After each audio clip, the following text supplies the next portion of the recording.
Hi friends, good morning. ఈరోజు జేఏబీ తెలుగులో మనం రిజర్వ్ బ్యాంక్ ఆఫ్ ఇండియా గురించి కొంచెం కూలంకషంగా తెలుసుకుందాం. మరీ డెప్త్కి వెళ్ళే అంత అవసరం మనకు లేదు. సో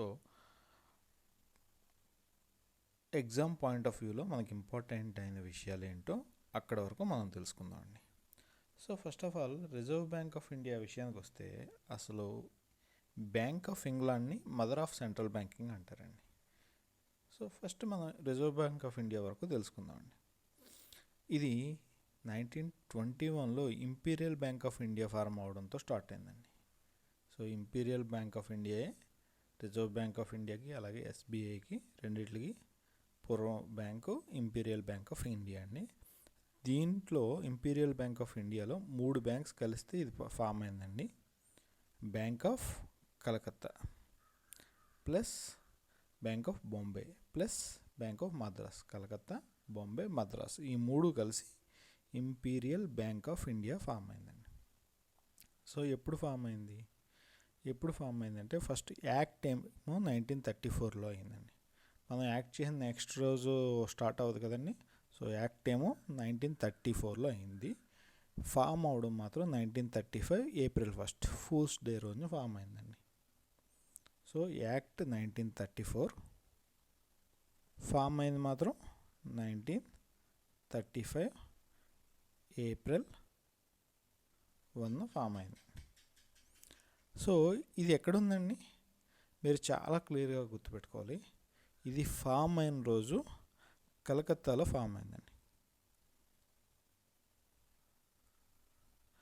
కానీ ఈరోజు ఎక్కడుందండి, అది బాంబేలో ఉంది. చాలామందికి తెలుసో తెలీదో, మనకి బ్రిటిష్ ఇండియాకి, మనకని కాదు బ్రిటిష్ ఇండియాకి క్యాపిటల్ కలకత్తా అండి. సో చాలా వరకు మేజర్ అన్నీ కలకత్తాలో కాన్సన్ట్రేట్ అయ్యి ఉండేయండి, ఢిల్లీ కాదండి. సో తర్వాత ఏమైందంటే ఇవన్నీ కలకత్తాలో ఫామ్ అయినాయి. తర్వాత ఇవన్నీ నెమ్మదిగా ముఖ్యమైన సిటీల కంటే బాంబేకి, ఢిల్లీకి ఇలా మూవ్ అయ్యాయండి. నెక్స్ట్ దీన్ని నేషనలైజేషన్ ఎప్పుడు చేశారంటే 1949లో చేశారండి. నేషనలైజేషన్ 1949 జనవరి 1, అంటే మన గవర్నమెంట్ ఆధీనంలోకి 1949లో వచ్చింది, జనవరి 1 అండి. సో జాతీయం నేషనలైజేషన్ 1949 జనవరి 1. సో ఈ పాయింట్స్ చూడండి. ఆర్బీఐ యాక్ట్ ఇది చాలాసార్లు వస్తుంది, 1934. ఫామ్ అయింది మాత్రం 1935 ఏప్రిల్ 1. ఇప్పుడు ఆర్బీఐ ఎక్కడుందంటే బాంబే, ఇదివరకు ఎక్కడుందంటే అంటే ఫామ్ ఎక్కడైందంటే కలకత్తా. So be clear. ఈ ఆర్బీఐలో ఒక గవర్నరు,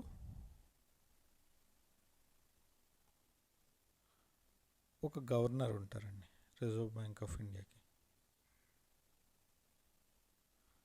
అలాగే 4 డిప్యూటీ గవర్నర్స్ ఉంటారు.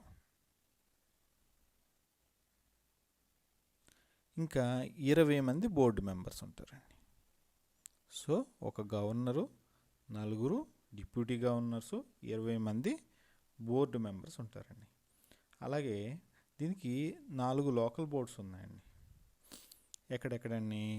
1 కలకత్తా, 2 బాంబే ఆర్ ముంబై, 3 మరి నేషనల్ క్యాపిటల్లో ఉండాలి కదండి ఢిల్లీ, 4 మరి సౌత్ ఇండియా కూడా ఒకటి ఉండాలి కదండి చెన్నై. సో 4 లోకల్ బోర్డ్స్ ఉన్నాయండి, కలకత్తా, బాంబే, ఢిల్లీ, చెన్నై. ఓకేనండి, ఇది కూడా ఇంపార్టెంట్ అయిన విషయమే. నెక్స్ట్ న్యూస్ లెటర్ ఏమో 1974 నుంచి ఇది పబ్లిష్ చేస్తుందండి. ఇది బై మంత్లీ, అంటే నెలకి 2 సార్లు వస్తుంది. పక్షపత్రిక అంటారు మన దాంట్లో, 15 రోజులకు ఒకసారి. నెక్స్ట్ దీని అకౌంటింగ్ ఇయర్ విషయానికి వస్తే మామూలుగా అయితే present July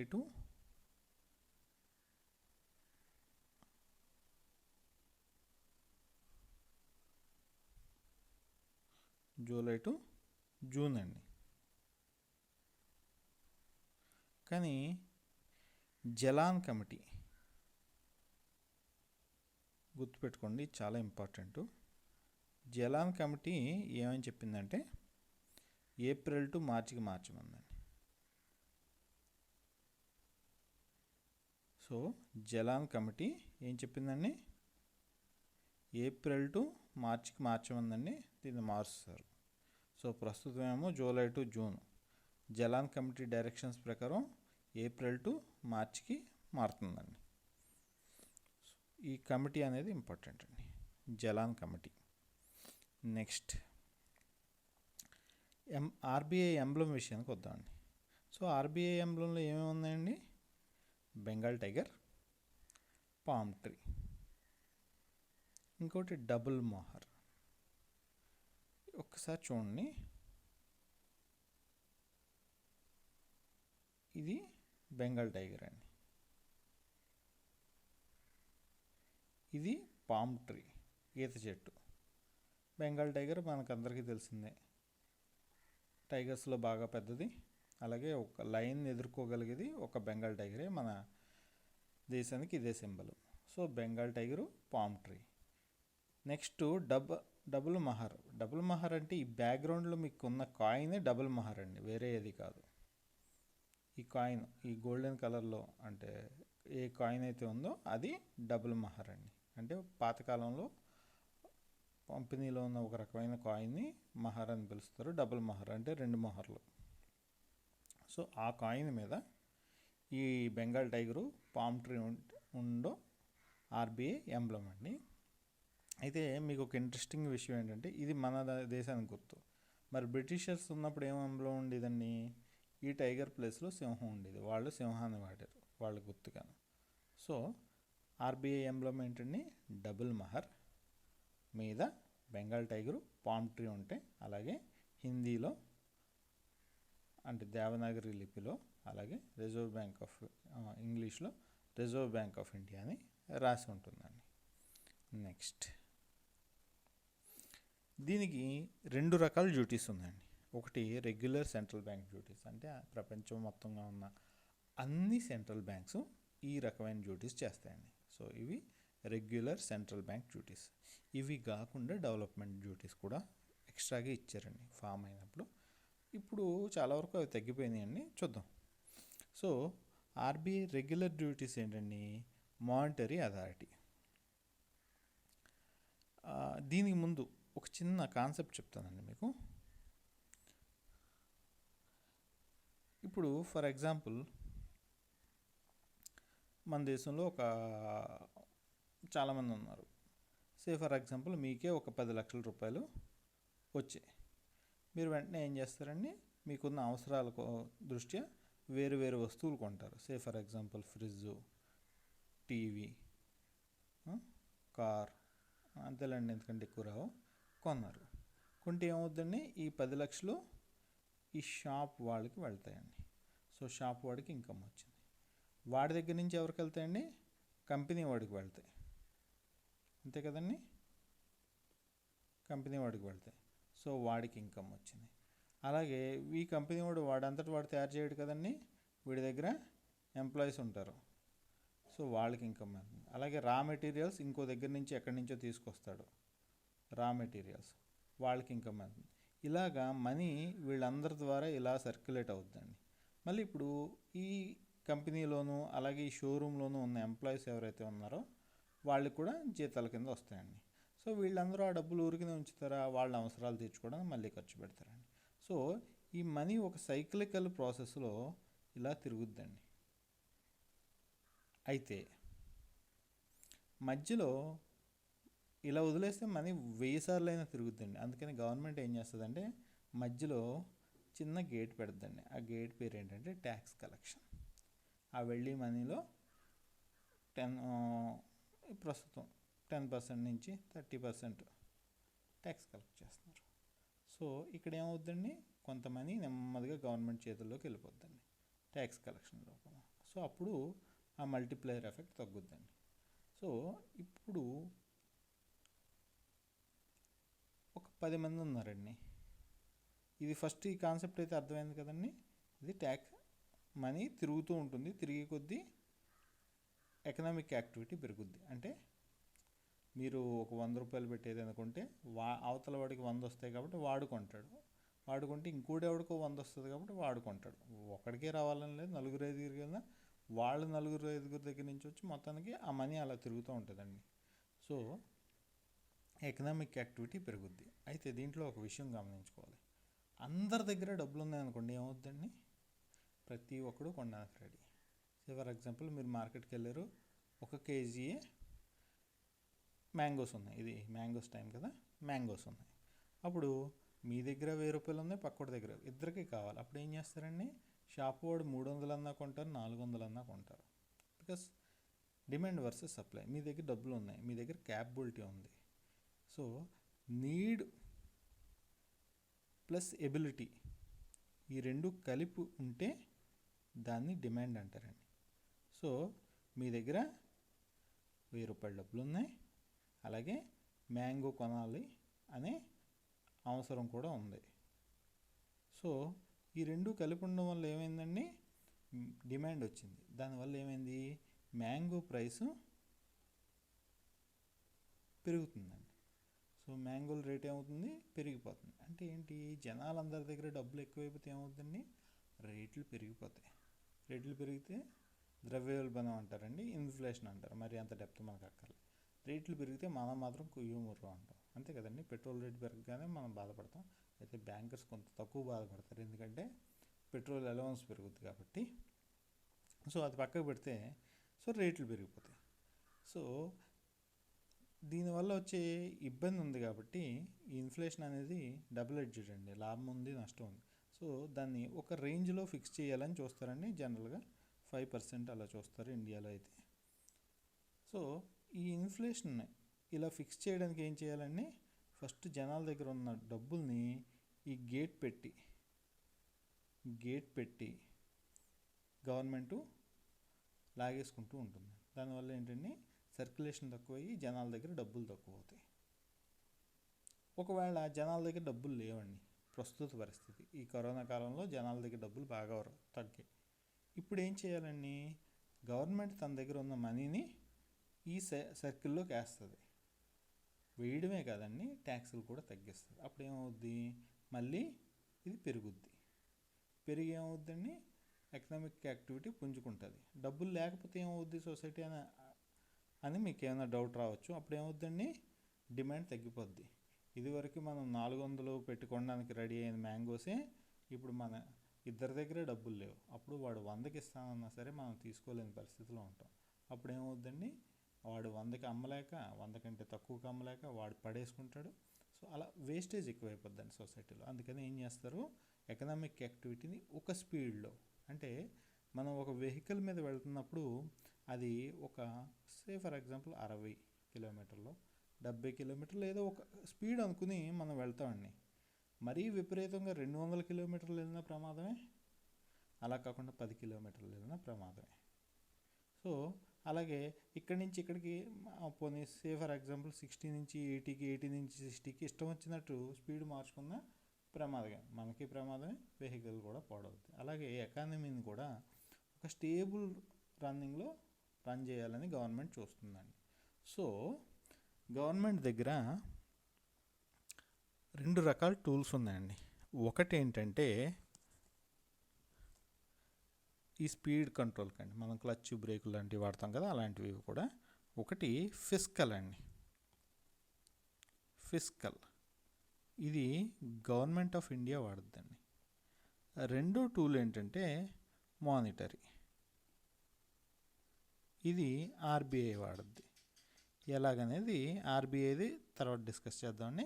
government of India ఎలా వాడుద్దండి, డబ్బులు లాక్కోవాలన్నప్పుడు ఎలా లాక్కుంటుందండి, మన అందరికీ అనుభవమే, మనం ట్యాక్స్ కట్టాలి, గవర్నమెంట్ ఎంప్లాయీస్ కాబట్టి తప్పించుకునే అవకాశాలు కూడా లేవు. సో ట్యాక్స్ రూపంలో మన దగ్గర నుంచి లాగుద్దండి. గవర్నమెంట్ ఖర్చు పెట్టాలన్నప్పుడు ఎలా ఖర్చు పెడుతుందండి, వేరియస్ స్కీమ్స్ రూపంలో ఖర్చు పెడుతుందండి. కన్స్ట్రక్షన్, రోడ్లు వేయడం, roads, buildings, infrastructure projects, maximum world మొత్తం జరిగేది ఇన్ఫ్రా ప్రాజెక్ట్స్ అండి. అలాగే పనికి ఆహార పథకం, రూరల్ ఎంప్లాయ్మెంట్ గ్యారంటీ స్కీమ్, ఇలాంటి వాటి ద్వారా గవర్నమెంటు మనీని పెంచాలన్నప్పుడు చేస్తుందండి, తగ్గించడానికి ట్యాక్స్ను వాడుతుందండి.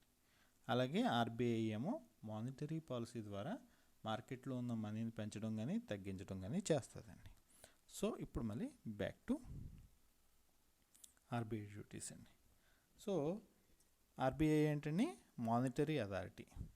ఇది ఎలా చేస్తుంది అనేది లాస్ట్లో చూద్దామండి, ఎలా కరెన్సీని మ్యానిపులేట్ చేస్తుంది అనేది. అయితే దీంట్లో మెయిన్ గోల్ ఏంటండి, ధరల స్థిరీకరణ. అంటే ఏంటి, ప్రైస్ స్టెబిలిటీ. ప్రైస్ అనేది ఒక దగ్గర ఉంటే మనకు ప్రశాంతంగా ఉంటుందండి. మనం ఎక్కువ ఫ్లక్చుయేషన్ ఎక్కడ చూస్తామండి, ఉల్లిపాయలు టమాటాల దగ్గర చూస్తాం, మనకు వాటితోటే హెడేక్. అలాగని అంతేగాని బంగాళదుంపల దగ్గర చూడమండి. ప్రైస్ బాగా ఫ్లక్చుయేట్ అయిపోతే మనకి చాలా డిస్టర్బ్డ్గా ఉంటుంది, ఎందుకంటే మన దగ్గర ఉన్న మనీ వాల్యూ ఏంటో తెలియదు. రెండోది, మన కరెన్సీని ప్రపంచంలో ఏ దేశం వాళ్ళు విశ్వసించరు, అంటే దానికి విలువ ఇవ్వరు. అస్తమానం ఫ్లక్చుయేట్ అయ్యి ఇది ఎవడు కొని పెట్టుకుంటాడండి. ఫర్ ఎగ్జాంపుల్ మీరు ఒక గోల్డ్ కొని దాచుకుంటున్నారు, ఇవాళ 50,000 ఉంది, రేపు 5,000 అవుతుంది. మీరు గోల్డ్ నమ్ముతారండి? అవసరమైన రోజు అది ఉపయోగపడుతుందో లేదో ఎవరికి తెలుసు. అందుకని ప్రైస్ స్టెబిలిటీ చాలా ఇంపార్టెంట్ అండి. అది మానిటరీ అథారిటీగా ఆర్బీఐ చూస్తుందండి. దీంట్లో మెయిన్గా ఉండి wholesale price index WPA and consumer price index, వీటి గురించి తర్వాత ఎప్పుడైనా అవసరమైనప్పుడు డిస్కస్ చేద్దామండి. సెకండ్ వన్ ఏంటంటే కరెన్సీ అథారిటీ అండి. కరెన్సీ అథారిటీ అంటే ఏంటండి, ఇండియాలో కరెన్సీ ఎవరు ప్రింట్ చేయగలరు, ఓన్లీ ఆర్బీఐ మాత్రమే ప్రింట్ చేయగలదండి. ఏం ప్రింట్ చేస్తుంది,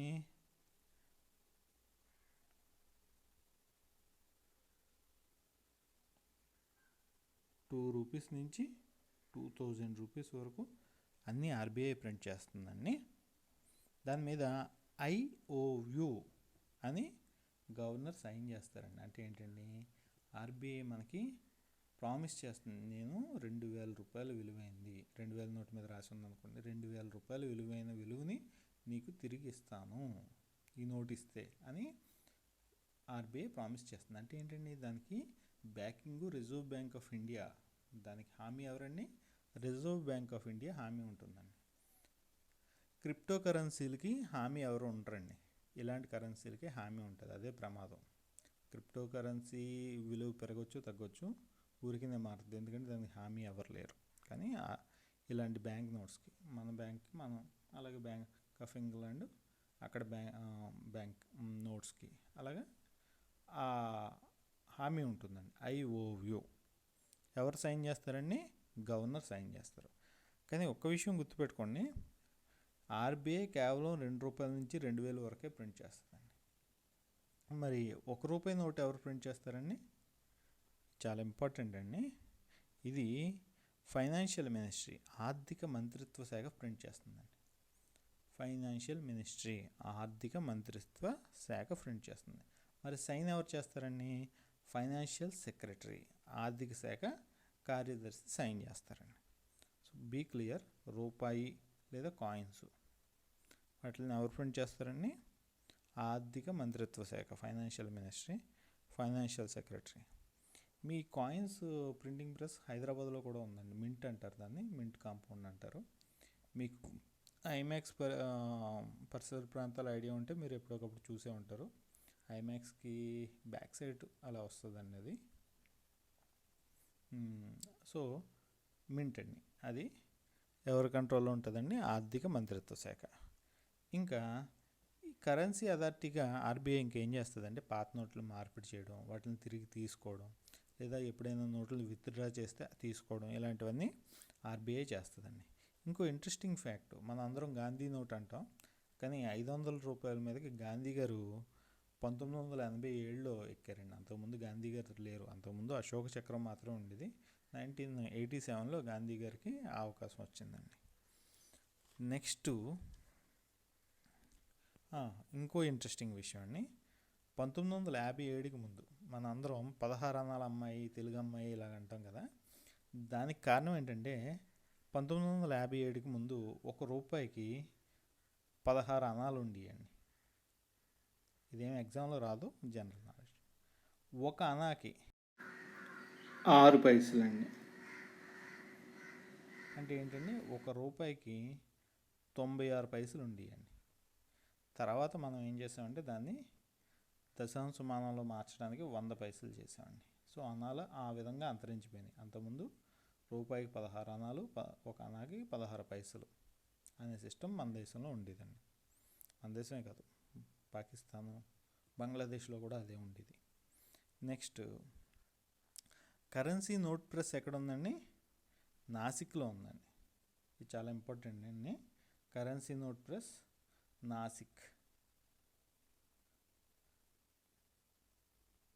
నాసిక్లో కరెన్సీ నోట్ ప్రెస్ ఉందండి.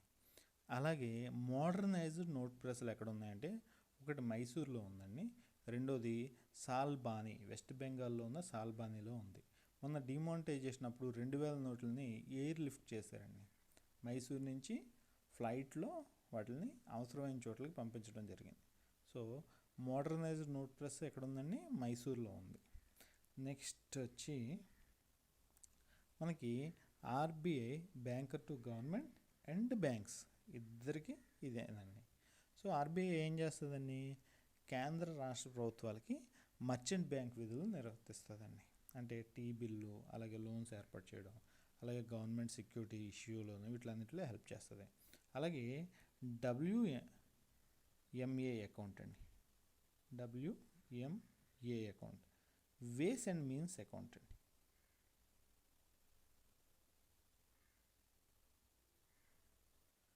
ఇది చేబదులు లాంటిదండి, 90 రోజుల వరకే. ఈ 90 రోజులు తిరిగి చెల్లించాలి. సో మన రాష్ట్ర ప్రభుత్వాలన్నీ ఇట్ల మీదే బతుకుతున్నాయి చాలా వరకు. ఒకవేళ 90 రోజులు దాటితే అది ఓడీగా మారుద్దండి. 90 డేస్ దాటితే అది ఓడి అంటే ఏంటంటే ఓవర్ డ్రాఫ్ట్, మనందరికీ తెలిసిన విషయం. ఓడిగా మారుద్దండి. వేస్ అండ్ మీన్స్ అకౌంట్ అండి.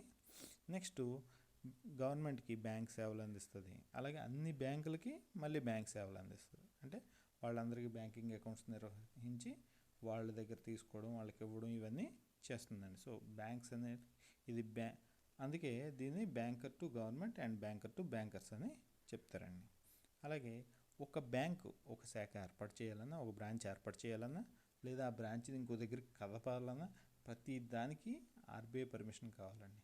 మీరు అందుకే కొన్నిసార్లు చూస్తారు, ఒక బ్యాంక్ మీద ఒక పేరు ఉంటుంది కానీ అది ఆ ఊర్లో ఉండదు. ఇది మీరు వరంగల్లో బ్రాంచ్ ఉంటుందండి కానీ అది ఇంకో ప్రాంతానికి చెందింది పేరు అయితే. దానికి కారణం ఏంటంటే ఆ బ్రాంచ్ నక్సలైట్స్ పేల్ చేసినప్పుడు అప్పటికప్పుడు ఆర్బీఐ పర్మిషన్తో దాన్ని వరంగల్లో ఏర్పాటు చేశారు. అది ఇప్పటికీ అక్కడే ఉండిపోయింది. నేను ఒకరోజు బస్సులో వెళ్తున్నప్పుడు సడన్గా చూసి ఈ ఊరు వచ్చేసింది అప్పుడే అనుకున్నాను. అలా ఉంటుందండి. సో అది మార్చాలంటే చాలా కష్టం. ఆర్బీఐ నుంచి పర్మిషన్ తెచ్చుకుంది కానీ మార్చడం. సో చాలా వరకు ఏంటంటే కన్వీనియన్స్కి ఎక్కడ ఉంటే అక్కడే ఉంచేస్తారు.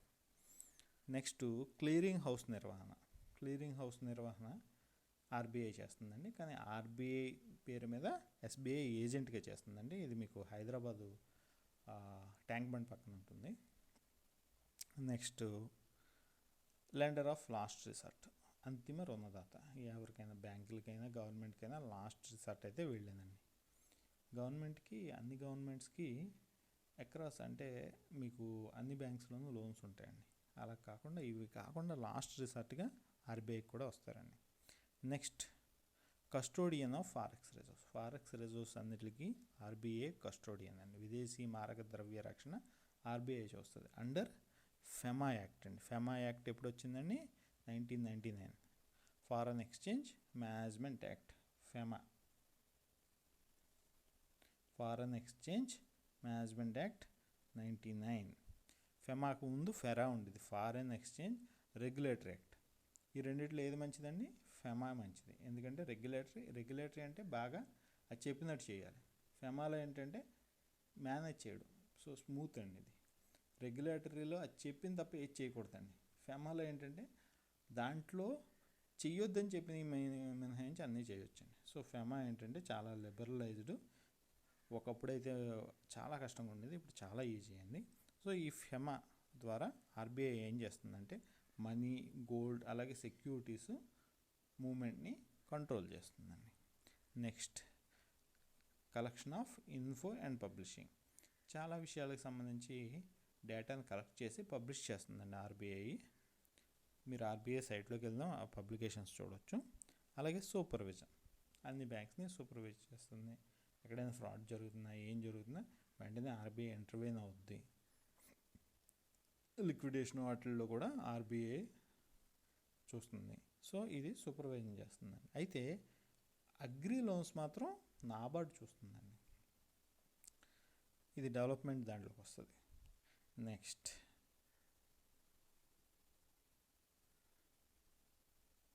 సో ఆర్బీఐ మానిటరీ పాలసీలో 2 రకాలు ఉన్నాయండి. ఒకటి క్వాలిటేటివ్, రెండోది క్వాంటిటేటివ్. సో క్వాలిటేటివ్ ఫస్ట్ చూద్దామండి.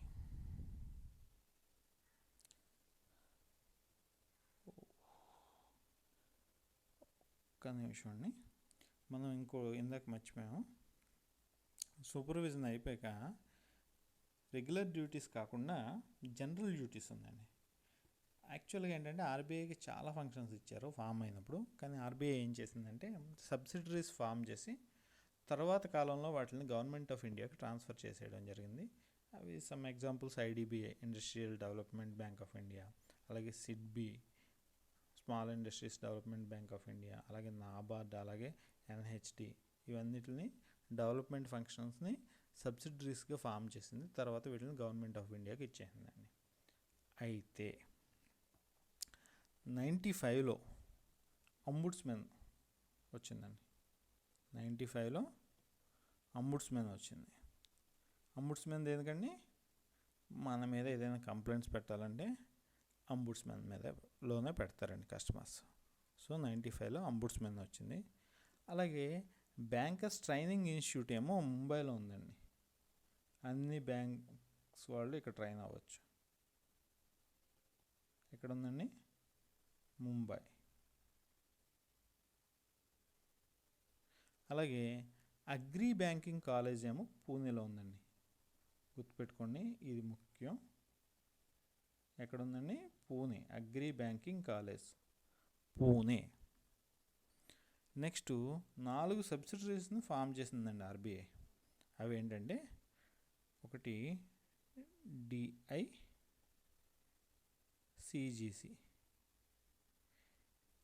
Depositor insurance and credit guarantee corporation. A year అండి, 78లో ఫామ్ అయిందండి.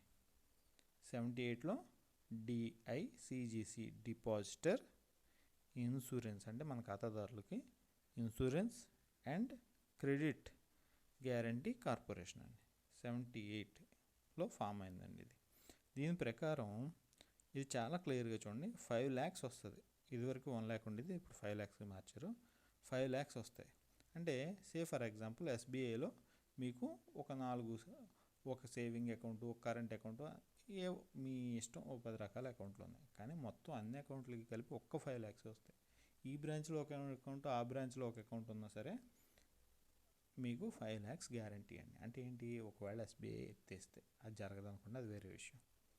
నెక్స్ట్ మీకు 4 బ్యాంకుల్లో అంటే ఎస్బీఐలో, పిఎన్బిలో, ఇలాగ 4 బ్యాంకుల్లో, 4-5 బ్యాంకుల్లో ఉన్నాయండి. అప్పుడు ఒకవేళ 4 బ్యాంకులలో ఒక 2 బ్యాంకులు ఎత్తేసారు అనుకోండి, చెరో బ్యాంకు నుంచి 5 లక్షలు వస్తాయి. అంటే మీ దగ్గర 10 రూపాయలు ఉంటే అకౌంట్ ఉంటే కాదండి, అయితే మీ బ్యాలెన్స్ లేదా 5 లక్షలండి. మీరు 1 లక్ష రూపాయలు ఉంటే మీ బ్యాలెన్స్ 1,00,000 వస్తుందండి. ఓకే, ఇది లాటరీ కాదండి. మీ బ్యాలెన్స్ ఎంత ఉంటే అంత వస్తుంది. ఒకవేళ మీ బ్యాలెన్స్ 10 లక్షలు, 50 లక్షలు ఉంటే 5 లక్షలు వస్తాయండి, అంతకు మించి రావు. సో గ్యారంటీగా మీరు బ్యాంకులో ఎంతవరకు పెట్టుకోవచ్చు అండి, 5 లక్షలు పెట్టుకోవచ్చు. అది ఒకవేళ ఆ బ్యాంక్ ఎత్తేసినా సరే మీకు పోదు, 5 లక్షలు వస్తాయండి. సో ఈ 5 lakhs అనేది పెర్ బ్యాంక్, పెర్ పర్సన్. మీకు ఎన్ని అకౌంట్లు ఉన్నా అనవసరం అండి, అది ఏ అకౌంట్ అయినా అనవసరం.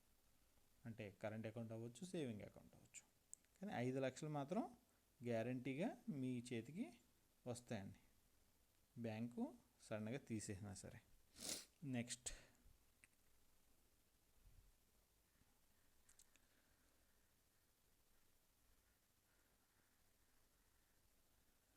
బీఆర్బి ఎన్ఎండిఎల్ అండి. బీఆర్బి, కంగారు పడకండి, ఏం లేదు. బీఆర్బి అంటే భారతీయ reserve bank.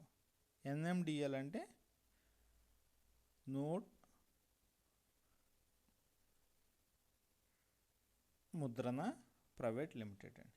Note Mudran private limited అండి. ఎన్ఎంపిఎల్ అండి, నోట్ ముద్రణ ప్రైవేట్ లిమిటెడ్ అండి.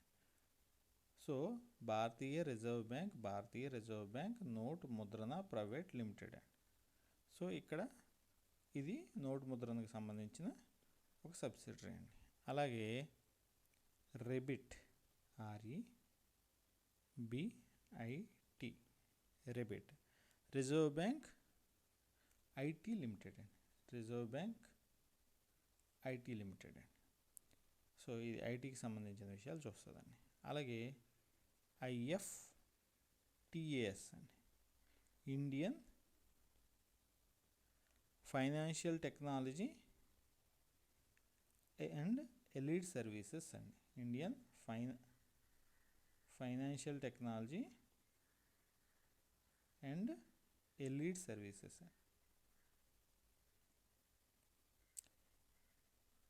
ఈ 4 ప్రస్తుతం ఆర్బీఐకి ఉన్న సబ్సిడరీస్ అండి. ఇంకా మనం సో క్వాలిటేటివ్ అండ్ క్వాంటిటేటివ్ కాన్సెప్ట్స్కి వద్దామండి.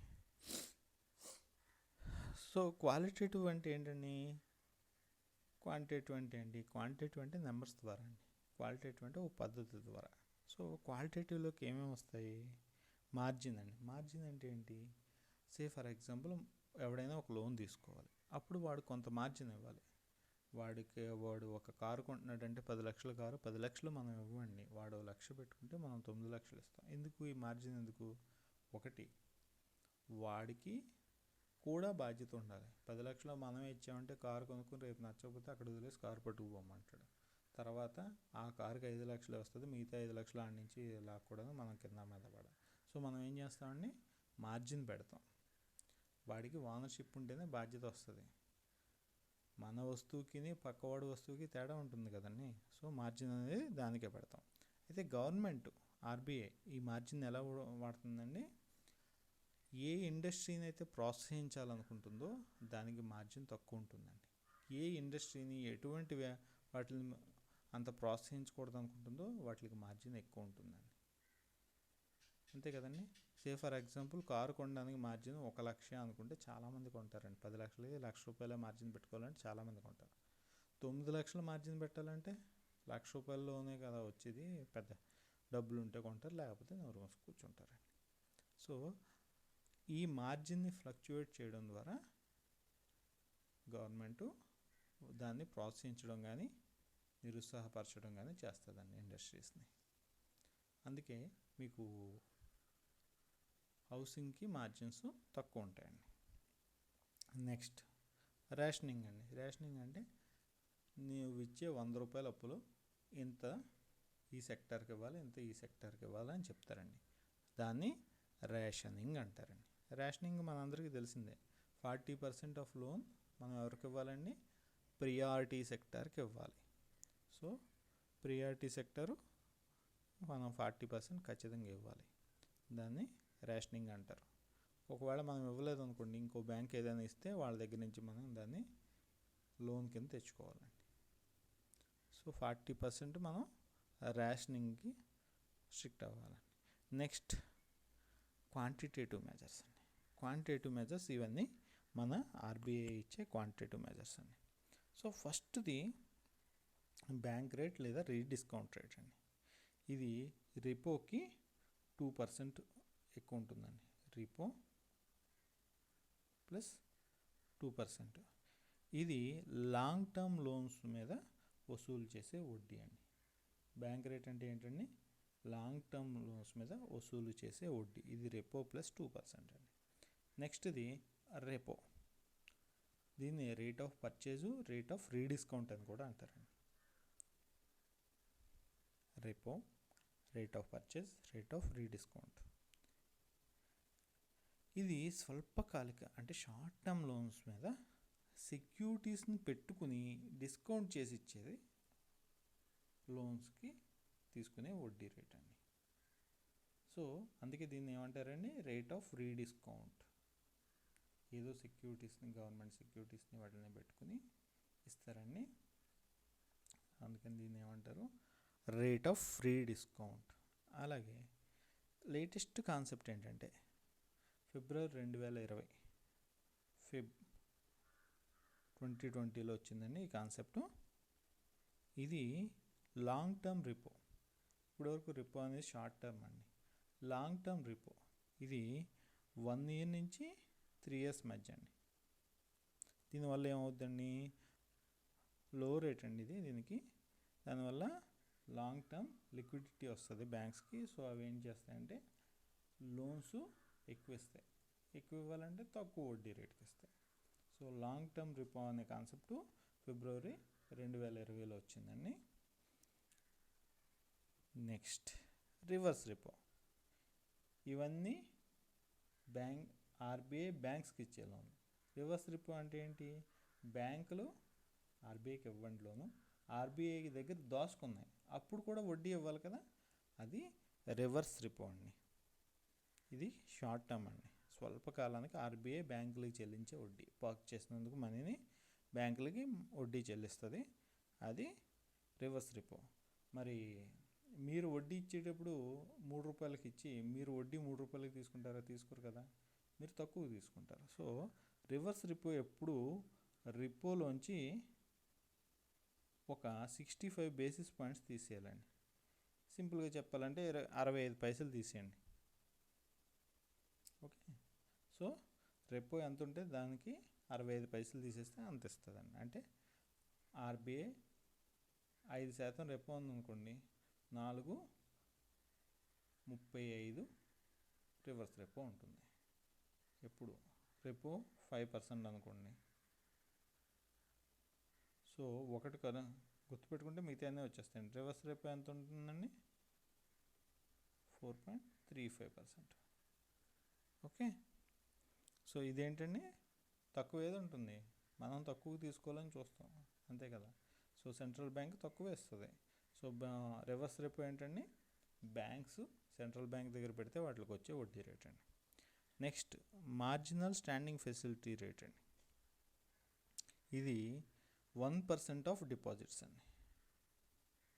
1% ఆఫ్ డిపాజిట్స్ అండి. ఇది రెపో ప్లస్ 25 బీపీఎస్ అంటే ఇంకో 25 పైసలు పెంచండి. సో ఇది బ్యాంక్ రేట్కి ఎలా అయినా అయ్యి ఉంటుందండి. నెక్స్ట్ వచ్చేసి 2 ముఖ్యమైనవి ఉన్నాయండి, సిఆర్ఆర్, ఎస్ఎల్ఆర్. ఈ 2 ఎన్డిటిఎల్ మీద ఆధారపడి ఉంటాయండి. Net demand time liabilities. Net demand time liabilities.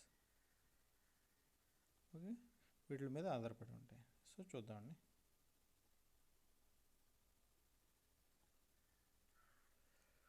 So CRR వచ్చి క్యాష్ రిజర్వ్ రేషియో. సో దీంట్లో 3% ఆఫ్ ఎన్డిటిఎల్, ఇదివరకు చాలా ఎక్కువ ఉండేదండి, ఇది అలా అలా తగ్గుతూ వచ్చింది. 3% ఆఫ్ ఎన్డిటిఎల్ని ఆర్బీఐలో ఉంచాలండి.